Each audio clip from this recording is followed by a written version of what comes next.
Hi hello வணக்கம் and welcome to Fareenas kitchen. இன்றைக்கி நம்ம பரீனாஸ் கிச்சனில் நம்ம என்ன ரெசிபி பார்க்க போகிறோன்னா சுவையான ஊத்தாப்பம் எப்படி செய்கிறதுன்றதாக பார்க்க போகிறோம். வாங்க கிச்சனுக்குள்ளே போகலாம். இது செய்கிறதுக்கு நான் இன்றைக்கி ஒரு கேரட்டை துருவி வச்சுருக்கேன். நீங்கள் கேரட்டை பொடி பொடியாக நறுக்கி கூட சேர்த்துக்கலாம், அது உங்களுடைய விருப்பம் தான். ஒரு வெங்காயத்தை இந்த மாதிரி சின்ன சின்னதாக நறுக்கி எடுத்து வச்சுருக்கேன்.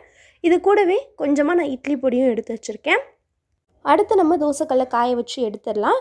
தோசைக்கல் நல்லா காஞ்சி வந்ததுக்கப்புறமா இதில் லைட்டாக எண்ணெய் தடவிட்டு நம்ம 2 கரண்டி அளவுக்கு தோசை மாவு இதில் சேர்த்துக்கலாம். மாவு ரொம்ப தடியாகவும் இருக்கக்கூடாது, ரொம்ப மெலிசாகவும் இருக்கக்கூடாது, மீடியம் சைஸில் நம்ம பரத்தி எடுத்துக்கலாம். அப்போ தான் ஊத்தாப்பத்துக்கு நல்ல ஒரு டேஸ்ட்டு நமக்கு கொடுக்கும். இப்போது இதில் நம்ம வெட்டி வச்சுருக்க வெங்காயத்தை இதில் சேர்த்துக்கலாம்.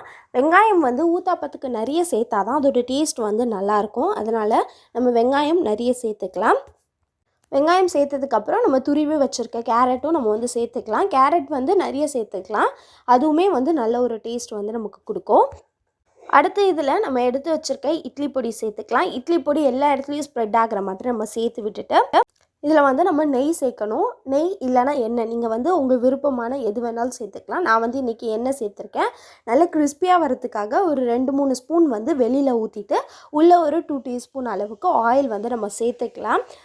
ஒரு பக்கம் நல்லா வெந்ததுக்கப்புறம் இதை நம்ம திருப்பி போட்டுக்கலாம். திருப்பி போட்டதுக்கப்புறமா இதில் நம்ம கொஞ்சமாக ஆயில் சேர்த்துக்கலாம். தேவைப்பட்டால் நீங்கள் சேர்த்துக்கோங்க, இல்லைனா வேண்டாம்.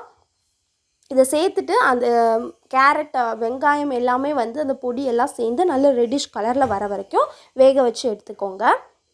2 பக்கமும் நல்லா வெந்ததுக்கப்புறமா இதை நம்ம எடுத்துடலாம்.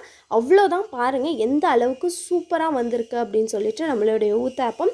நீங்களும் இந்த ரெசிபியை கண்டிப்பாக உங்கள் வீட்டில் ட்ரை பண்ணி பார்த்துட்டு எப்படி இருக்குது அப்படின்றத கீழே இருக்க கமெண்ட் பாக்ஸில் கமெண்ட் பண்ணுங்கள். பிடிச்சிருந்தா லைக் பண்ணுங்கள். மறக்காமல் பரீனாஸ் கிச்சனுக்கு சப்ஸ்கிரைப் பண்ணிவிட்டு கூடவே பக்கத்தில் இருக்க பெல் ஐகானை கிளிக் பண்ணுங்கள். அப்போ தான் நான் போடுற வீடியோஸ் உங்களுக்கு சேரும். டாடா, பபாய்.